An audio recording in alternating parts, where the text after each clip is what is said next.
Pruebas de imagen. Las pruebas de imagen son necesarias y complementarias para el estudio de la patología colorectal. La eficacia de las técnicas diagnósticas permite una precisa valoración prequirúrgica en la neoplasia rectal y sirve como una guía en la elección de la actitud terapéutica que se ha de seguir, tanto para la planificación quirúrgica como para la neoadjuvancia. En la enfermedad inflamatoria intestinal, las técnicas de imagen desempeñan un papel crucial en la valoración y seguimiento de estos pacientes. Algo parecido ocurre en la enfermedad perianal, donde las exploraciones radiológicas son fundamentales para la planificación terapéutica de los pacientes. Las pruebas de imagen son también una herramienta fundamental para el diagnóstico de patología de suelo pélvico, compleja y multicompartimental. Finalmente, hay que recordar que las diferentes pruebas de imagen disponibles en los servicios de radiología son el pilar fundamental para el seguimiento postoperatorio de los pacientes con patología abdominal. Radiografía simple de abdomen. Esta radiografía es el procedimiento de formación de imagen más sencillo, donde se requiere de un tubo de rayos X y un sistema de detector de rayos X entre los que se interpone la región anatómica que se desea estudiar. La radiografía de abdomen simple es la prueba de imagen básica del estudio de la patología abdominal por su accesibilidad y bajo costo. Sin embargo, es una técnica poco sensible y específica, con alta variabilidad de interpretación y una precisión diagnóstica en torno al 50%. La proyección estándar es la radiografía de abdomen anteroposterior en decúbito supino, donde se obtiene la mayor parte de la información anatómica. Existen otras proyecciones adicionales como la radiografía en bipedestación y la radiografía en decúbito lateral izquierdo con rayo horizontal, especialmente útiles para el diagnóstico de niveles hidroaéreos y neumoperitoneo en pacientes con sospecha de perforación de víscera hueca. Toda radiografía de abdomen debe incluir diafragma, ambos flancos, pelvis menor y caderas. Debe existir suficiente contraste entre las diferentes estructuras que permiten una correcta valoración e interpretación de los hallazgos. Se realiza una lectura sistemática donde se valoran las anomalías en las estructuras óseas, las alteraciones de la meteorización intestinal, las visceromegalias, la presencia de gas extraluminal, calcificaciones y cuerpos extraños. Muchos protocolos incluyen la realización de una radiografía de abdomen simple en caso de dolor abdominal. Sin embargo, la información que aportará es muy limitada y tiene poco valor para el manejo del paciente. Las principales indicaciones donde la radiografía de abdomen puede ser suficiente para confirmar un diagnóstico y tomar decisiones terapéuticas son 4. Obstrucción intestinal, perforación de víscera hueca, presencia de cuerpos extraños y urolitiasis. La evaluación adecuada de los pacientes basada en los criterios clínicos y laboratorio permite una selección de pacientes en los que el proceso diagnóstico debería comenzar con una ecografía o un escáner, evitando la realización de una radiografía simple que retrasaría el diagnóstico, aumentaría la irradiación sobre el paciente y generaría mayor gasto. Estudios varitados del sistema digestivo. Los estudios varitados del tubo digestivo son pruebas radiológicas que permiten el estudio del marco cólico y asas intestinales mediante el uso conjunto de rayos X y contraste administrado por vía oral y rectal, con la finalidad de evaluar posibles alteraciones de la pared y en la luz del tubo digestivo. Se trata de exploraciones dinámicas multiimagen con las que se obtienen radiografías seriadas en diferentes proyecciones bajo control radioscópico a lo largo de los distintos tramos del tubo digestivo opacificado. A pesar de tener pruebas relativamente sencillas y poco invasivas, tienen un papel secundario en el diagnóstico, en el estudio de la patología del aparato gastrointestinal, debido a la aparición de técnicas seccionales como la ecografía, el TAC multicorte y la resonancia magnética, que permiten no solo la valoración de la mucosa y la morfología del tubo digestivo, sino también la evaluación de la extensión transmural y extramural de la enfermedad. Los contrastes más empleados en el tubo digestivo son sulfato de bario, que es un contraste inerte que por sí mismo no tiene efectos farmacológicos, No se absorbe a través del aparato gastrointestinal y se elimina por vía rectal. Debe evitarse en los casos de perforación, porque la extravasación a la cavidad peritoneal daría lugar a una peritonitis química grave con importantes alteraciones iónicas en los diferentes compartimentos corporales, lo que obligaría a una intervención quirúrgica inmediata. Las formas de administración son por vía rectal, enema opaco, donde el contraste se diluye con agua caliente para obtener una suspensión de finas partículas homogéneas, que se introducirá a través de una sonda rectal hasta conseguir el llenado completo del marco cólico.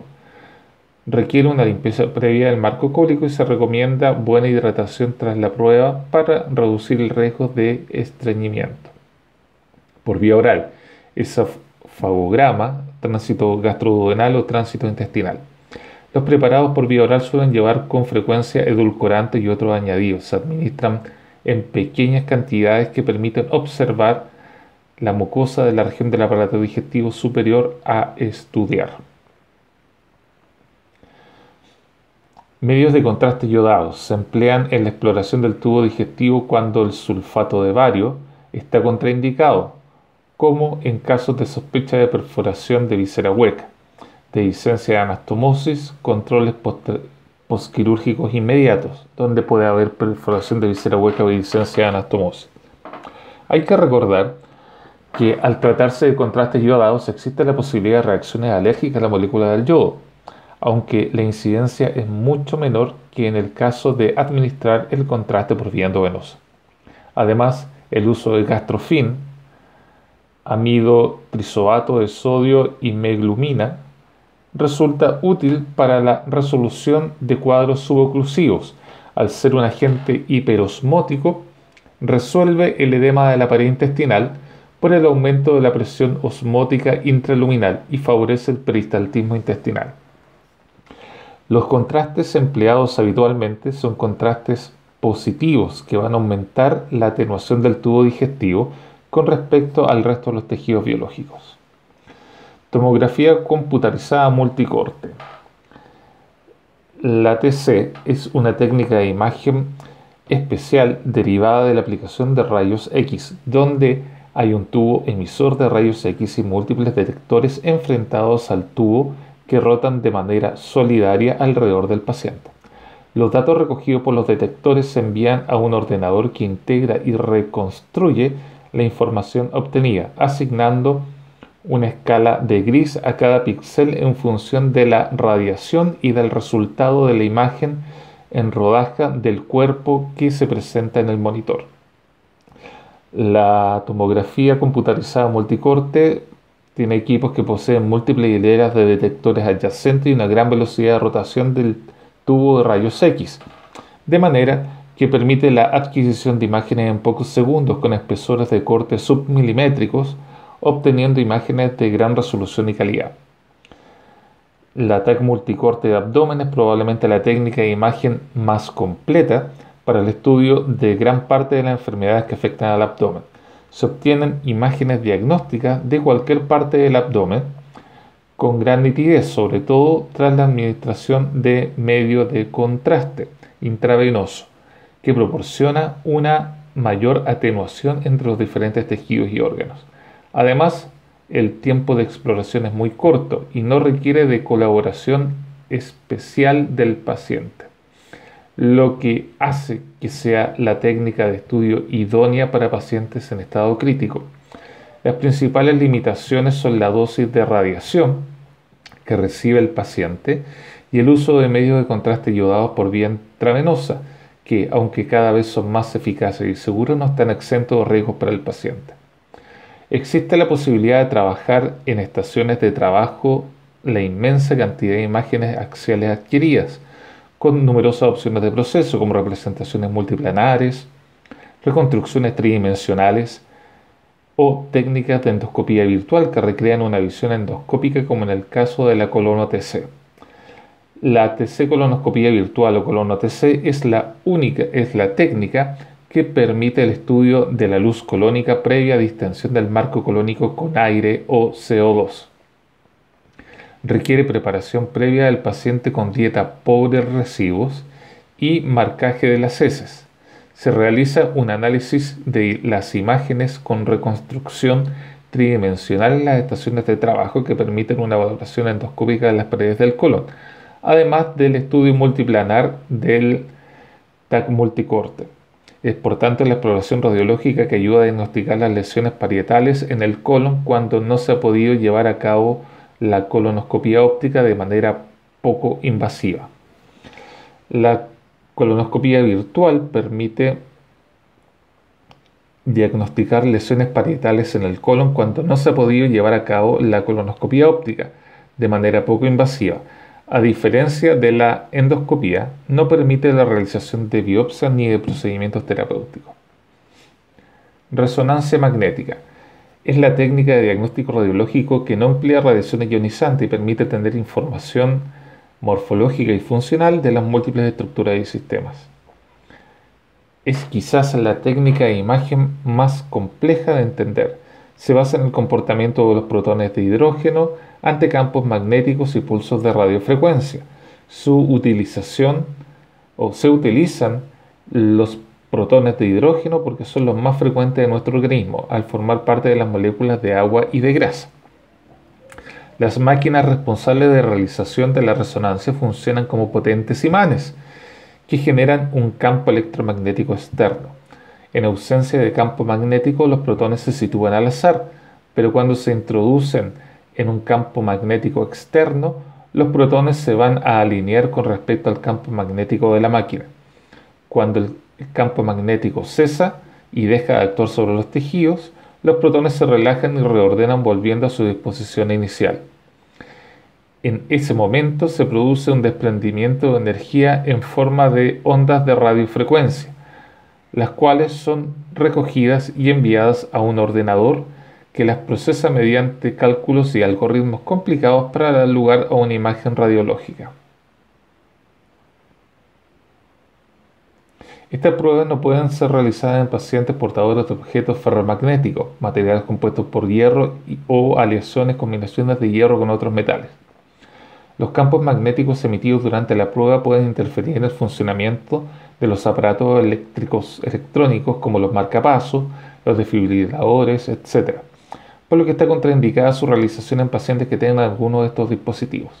Antes de realizar la exploración de resonancia, se le preguntará al paciente por estos aspectos y se comprobará si cualquier objeto metálico es compatible o no con la realización de la prueba.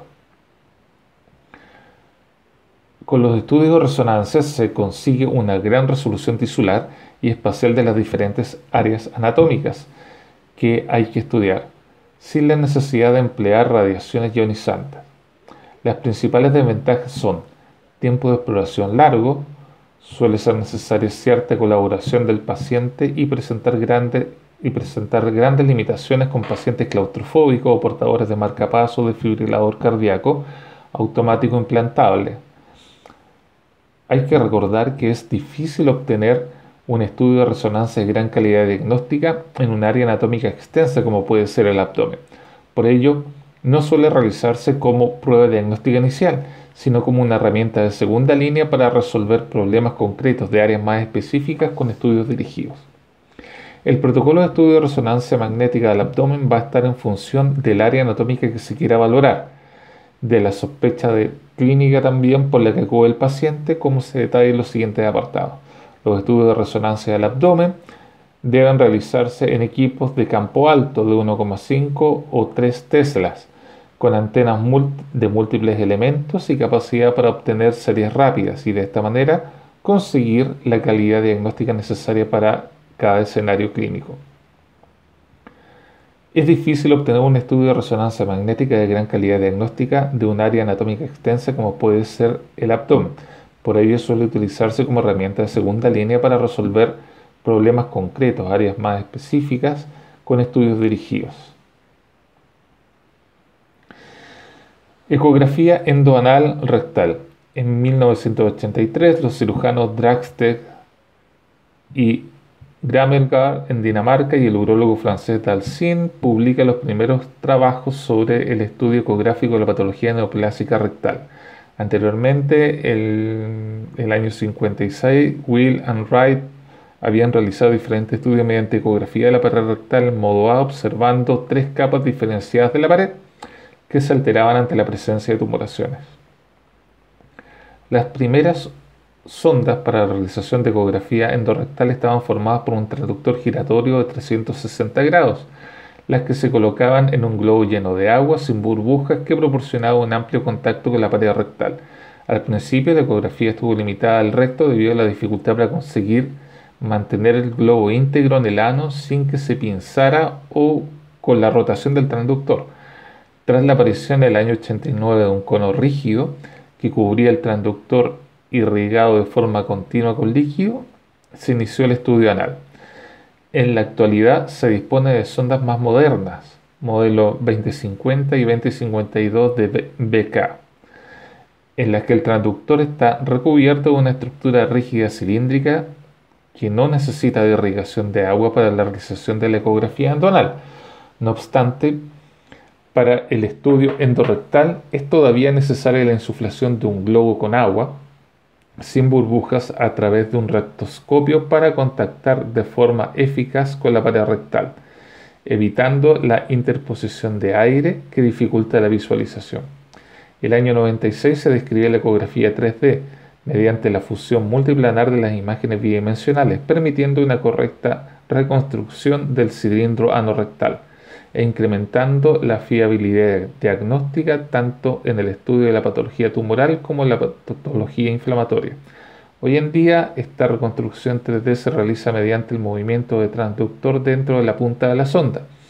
Aún así, durante los primeros años eran necesarios brazos articulados monitorizados que desplazaran en forma constante la sonda entera.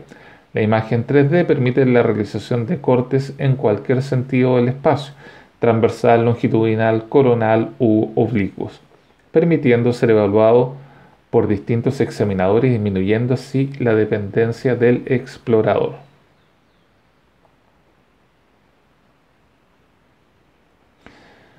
Papel de las técnicas de imagen en los diferentes escenarios clínicos.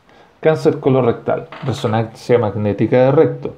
La resonancia de recto es la técnica de imagen de elección para el estudio de la estadificación local de las neoplasias de recto y la valoración de la respuesta tras tratamiento neoadyuvante. Es necesario el diagnóstico histológico del cáncer de recto para poder llevar a cabo la estadificación radiológica y discutir el manejo terapéutico en cada caso en el seno de los grupos multidisciplinares. Aspectos técnicos de la resonancia de recto. Preparación del paciente. El paciente no requiere ninguna preparación especial. Puede ser opcional la administración de un enema de limpieza 2 a 3 horas antes de la prueba o microenemas 15 minutos antes con el fin de vaciar la ampolla rectal de heces. Los fármacos antiespasmódicos pueden resultar especialmente útiles en el estudio de tumores de recto superior al disminuir el artefacto de señal secundario al movimiento intestinal. No se aconseja el uso de gel intrarrectal para evitar comprimir la grasa mesorrectal e interferir en la distancia desde el tumor a la fascia mesorrectal, dando lugar a falsos positivos en la valoración de infiltración de esta. Se puede emplear de manera excepcional en tumores de pequeño tamaño difíciles de identificar, donde siempre se instilará una pequeña cantidad de gel ecográfico, 50-60 cc, para poder visualizar con mayor precisión el tumor sin alterar así la interpretación de los hallazgos. Secuencia de la resonancia. Los estudios se realizarán en equipos de 1,5 a 3 Tesla. El paciente se tumba sobre la mesa y se emplean bobinas externas multicanal. No se utilizan antenas endorrectales. El protocolo de estudio del recto en la resonancia consta de secuencias turbo o fase spin-echo potenciadas en T2, que proporcionan un contraste adecuado entre el tumor, la grasa mesorrectal y la fascia mesorrectal. Se obtienen imágenes de alta resolución en la pelvis en los tres planos, sagital, transversal y coronal. El estudio se planifica sobre las imágenes sagitales obtenidas donde se localiza el tumor y se realizan cortes transversales y coronales con respecto al eje del recto donde se asienta el tumor. La manera que queda contenida el área comprendida desde el promontorio hasta el margen anal, incluyendo el tumor, la fascia mesorrectal, así como las cadenas ganglionares. En el caso de tumores de recto inferior, la planificación del estudio debe incluir el canal anal para la valoración de la relación de la neoplasia con el complejo esfinteriano y determinar así el abordaje quirúrgico más adecuado. Aunque las guías de la Sociedad Europea de Gastroenterología y Radiología Intestinal no consideran obligatoria la obtención de secuencias de difusión para la estratificación inicial, sí consideran recomendable su uso para valorar la respuesta tras tratamiento adyuvante.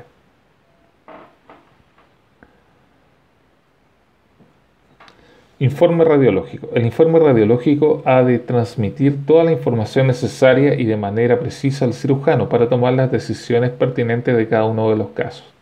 Por ello, es fundamental que el uso de un informe estructurado que actúe como herramienta básica de comunicación entre los radiólogos y los cirujanos. Desde la Sociedad Española de Imagen Abdominal se propone un modelo de informe estructurado en el estudio de resonancia por cáncer de recto que recoge los descriptores claves para la estratificación y los diferentes factores pronósticos. A continuación se destacan los aspectos más relevantes. Morfología y longitud del tumor. Las características morfológicas del tumor, polipoide, concéntrico, estenosante, así también como su naturaleza. Se podrá hablar de un tumor de estirpe mucinosa en lesiones con altas señales en las secuencias de T2.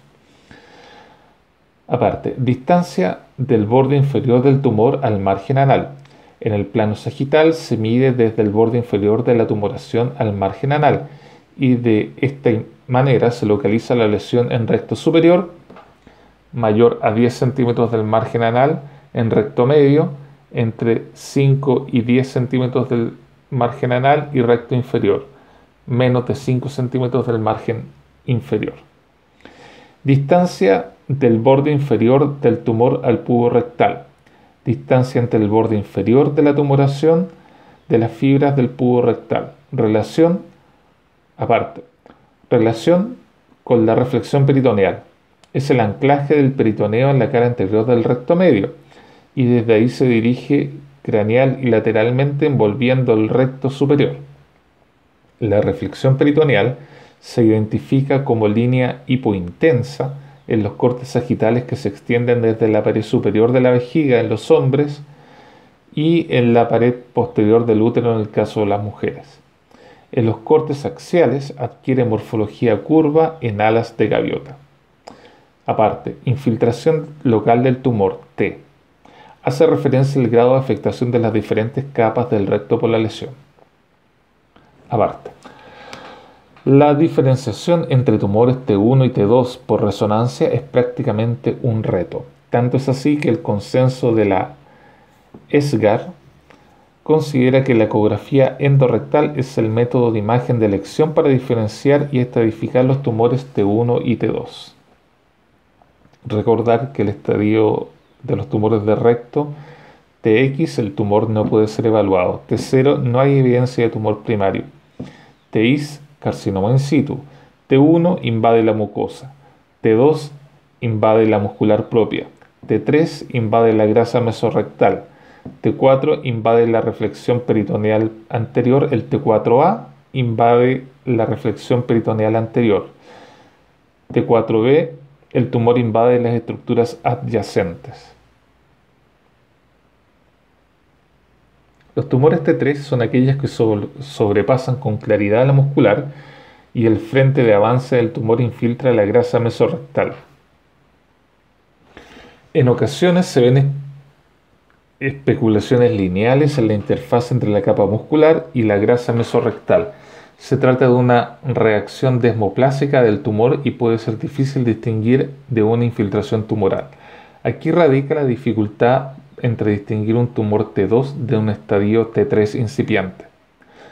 En función del grado de penetración del tumor en la grasa del mesorrecto se dividen en T3A, menos de 1 milímetro, T3B, entre 1 y 5 milímetros, T3C, entre 5 y 15 milímetros, T3D, más de 15 milímetros. Se mide la distancia entre la muscular y el extremo del tumor que penetra la grasa mesorrectal. La extensión de la profundidad del tumor es un factor pronóstico. Los tumores que presentan penetración en la grasa mesorrectal menos de 5 milímetros tienen una supervivencia a 5 años del 85%, mientras que si el grado de extensión tumoral de la grasa mesorrectal es mayor a 5 milímetros, el porcentaje de supervivencia a 5 años se reduce a 54%. Importante. Los tumores de recto inferior son aquellos localizados a 5 centímetros del margen anal. La clasificación de los tumores del recto inferior difiere al resto y los criterios para la estadificación local se basan en relación del tumor con el complejo esfinteriano y la musculatura elevadora del ano. 2 puntos. Estadio 1 y 2. Confinados a las fibras del esfínter interno, sin afectación de la grasa del espacio interesfintérico. Estadio 3. Sobrepasan las fibras del esfínter interno e infiltran el espacio interesfintérico. Estadio 4. Infiltran las fibras del esfínter externo o de la musculatura elevadora del ano. Infiltración ganglionar. Los criterios radiológicos fijados por el consenso ESGAR del 2018 para determinar adenopatías infiltradas en la resonancia se basan en el tamaño y las características de imagen. Se consideran adenopatías infiltradas, 2 puntos. 3. Las adenopatías cuyo diámetro de eje corto sea igual o mayor a 9 milímetros. En los ganglios con menor tamaño se pueden aplicar criterios morfológicos como forma redondeada, contornos irregulares y señal heterogénea. Y 3. Cualquier ganglio con contenido mucinoso. A pesar de que hacer la resonancia la técnica de elección para el diagnóstico de infiltración tumoral de los ganglios mesorrectales, su precisión diagnóstica va de un 47 a un 89%. Esta variabilidad puede deberse principalmente a que la mayoría de los ganglios tumorales presentan un diámetro inferior a los 5 milímetros de eje corto y resulta difícil valorar las características morfológicas de malignidad cuando presentan un diámetro tan pequeño. Infiltración de la fascia mesorrectal. En la fascia visceral de la porción no peritonealizada del recto que envuelve la grasa mesorrectal y constituye el margen de resección quirúrgico. La relación del tumor con la fascia mesorrectal es un factor pronóstico fundamental y el informe radiológico debe reflejar la distancia mínima entre el tumor y la fascia mesorrectal. La fascia mesorrectal está libre cuando la distancia es mayor a 2 milímetros. La fascia mesorrectal está amenazada cuando la distancia oscila entre 1 y 2 milímetros. Y la fascia mesorrectal está infiltrada cuando la distancia es menos de 1 milímetro. Se considera tumor tanto el que se extiende a la fascia mesorrectal directamente desde el recto como el presente como depósito discontinuo de grasa mesorrectal, como vena infiltrada o como adenopatía tumoral.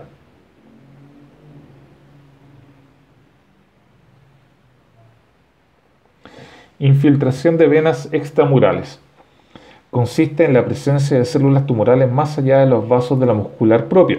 Es un factor pronóstico de mal pronóstico al asociar mayor probabilidad de enfermedad metastásica hepática, mayor recurrencia tumoral y peor tasa de supervivencia.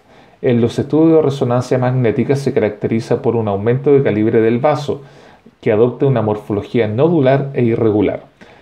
Valoración tras el tratamiento. La valoración de la respuesta al tumor tras el tratamiento neoadyuvante se basa en el grado de regresión tumoral, GRT, y utiliza las secuencias T2 y el estudio de difusión.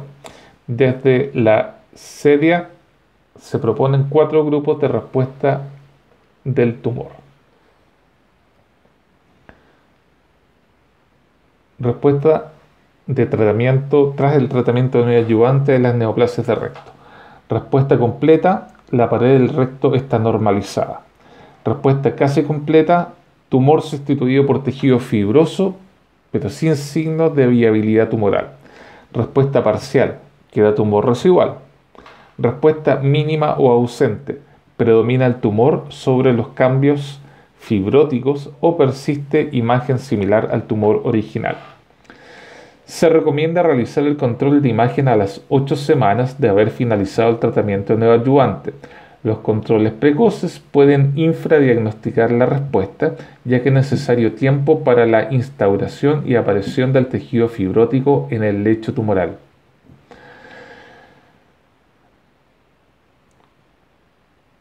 Colonoscopía virtual y tomografía computarizada multicorte. La colonoscopía virtual es la técnica radiológica que permite el estudio de la luz colónica. No puede sustituir la colonoscopía óptica en el estudio de colon y diagnóstico de lesiones malignas, pero resulta una herramienta muy útil cuando, sobre todo, en aquellos pacientes en donde la colonoscopía es incompleta o está contraindicada. Además, existen numerosos estudios multicéntricos que avalan su papel de cribado poblacional para la detección precoz de pólipos y cáncer colorectal. Se trata de una técnica sencilla, no invasiva y rápida, y permite realizar al mismo tiempo el estudio completo del colon y la estratificación tumoral de la lesión. Indicaciones y contraindicaciones para la colonoscopía virtual. Indicaciones: colonoscopía incompleta, colonoscopía contraindicada, prometedor papel en el cribado del cáncer colorectal. Contraindicaciones: enfermedad intestinal activa, cirugía colorectal reciente y hernias inguinales o asas de colon en el interior del saco, con asas de colon en el interior del saco horneario. Los requisitos indispensables para la realización de la colonoscopía virtual son una buena preparación del colon y distensión de la luz colónica que permite detectar lesiones y diferenciar los restos fecales. Preparación del colon. No hay un consenso claro sobre el uso de agentes catárticos o laxantes para preparar la limpieza del colon, aunque se tiende a evitarlos. La preparación clásica con catárticos es mal tolerada, incómoda y no acepta de complicaciones. En lo que hay acuerdo unánime es en realizar dieta previa baja en residuos para disminuir el contenido fecal del colon, así como marcaje de las heces con medios de contraste iodados por vía oral 2 días antes de la prueba. Distensión del marco colónico. Para obtener una adecuada insuflación del marco colónico se puede emplear un sistema de inyección automática de CO2 o bien realizar distensión manual del recto con aire medioambiental, siempre en ambos casos a través de una sonda rectal. Una vez lograda una distensión completa, se adquieren imágenes en 2 posiciones, una serie en supino y otra en prono, porque el cambio de posición favorece la distensión en todos los segmentos del colon y la movilización de los restos fecales. A continuación, se realiza un análisis de las imágenes 2D axiales y reconstrucciones multiplanares, así como el estudio 3D a través de un software específico que permite la navegación a través de la luz del colon en busca de posibles lesiones intramurales. Los diferentes hallazgos radiológicos que se pueden encontrar en un estudio de colonoscopía virtual son: 1. Pólipo. Son lesiones de partes blandas de densidad homogénea y relación fija con la pared. El tamaño de los pólipos es el principal factor de riesgo de degeneración maligna. El 90-95% de los adenomas degenerados presentan un diámetro mayor de 1 centímetro y el riesgo de desarrollar el cáncer colorectal sobre un pólipo de menor a 5 milímetros es 0,08%. La sensibilidad de la colonoscopia virtual para la detección de pólipos en torno a 1 centímetro es muy alta, prácticamente del 100%, y muy buena en la detección de pólipos de tamaño intermedio, de 6 a 9 milímetros.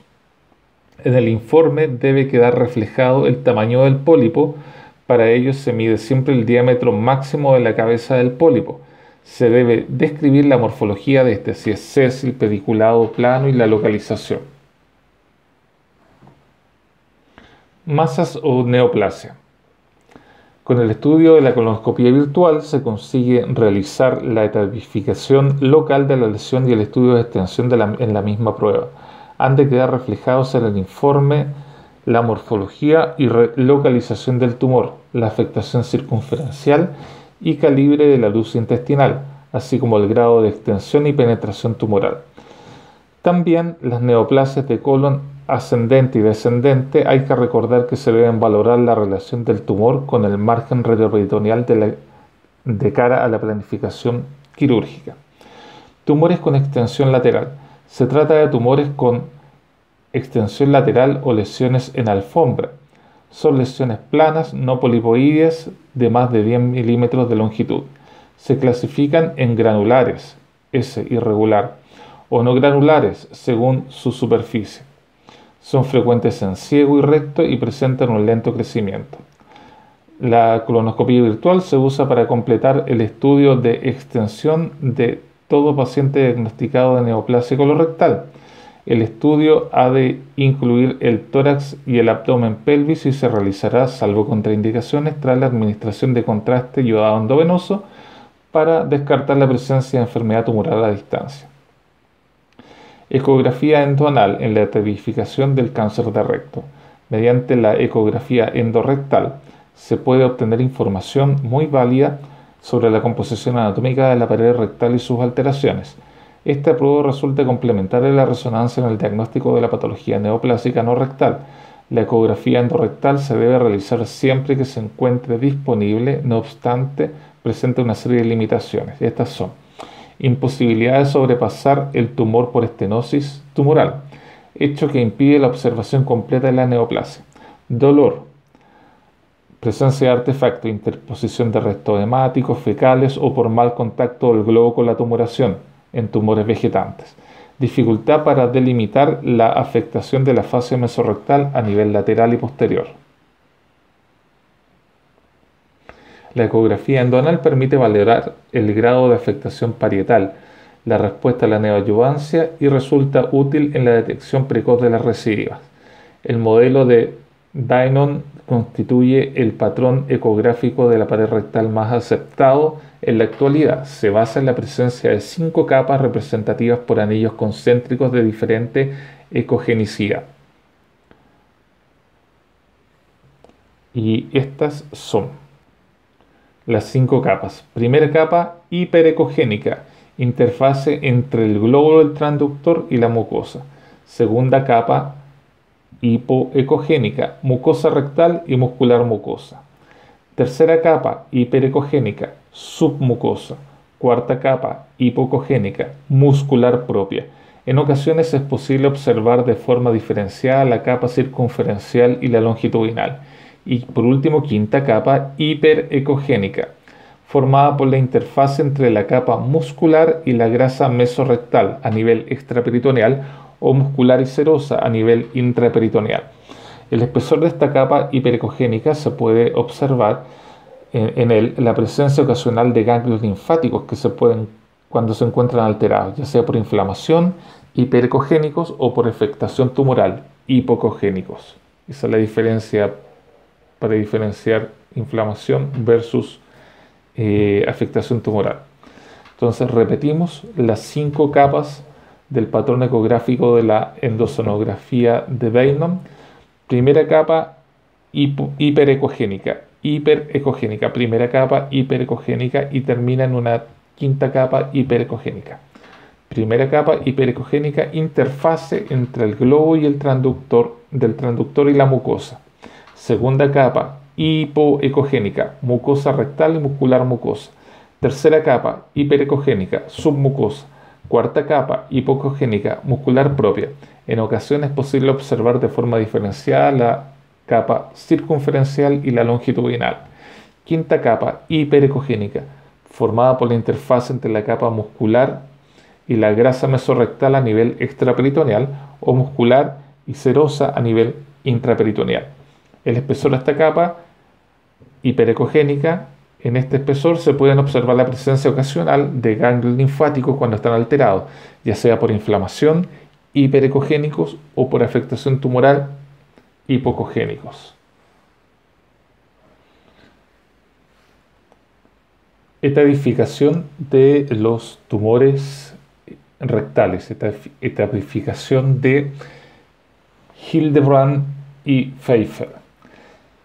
El uso del prefijo U indica que la esta edificación ha sido realizada mediante ecografía endorrectal/anal.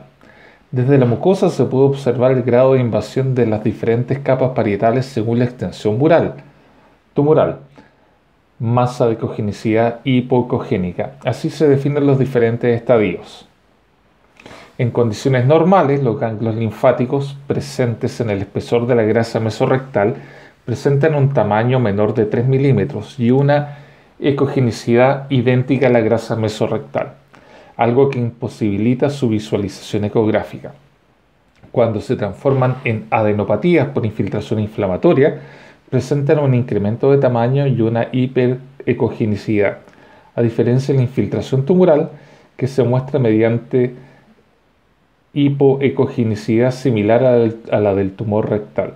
Existen diferentes criterios para diagnosticar la presencia de adenopatía, siendo uno de los más usados el del Memorial Sloan Kettering Cancer Center,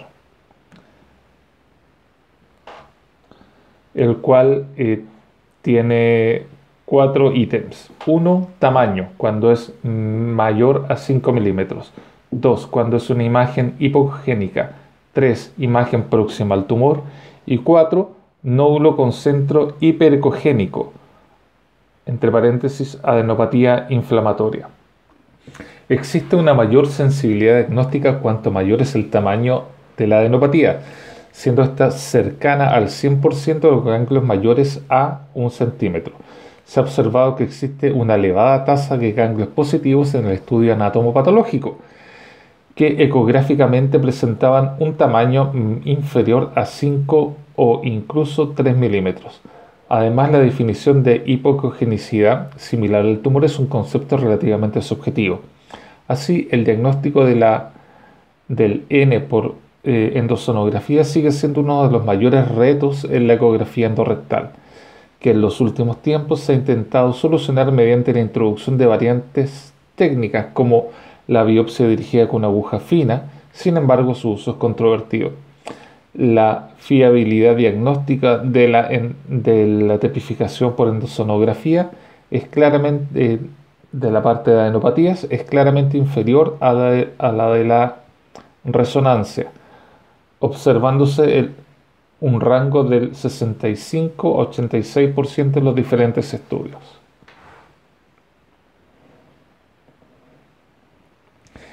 Existen numerosas series que evalúan la fiabilidad diagnóstica de la tipificación del grado de invasión parietal por endosonografía.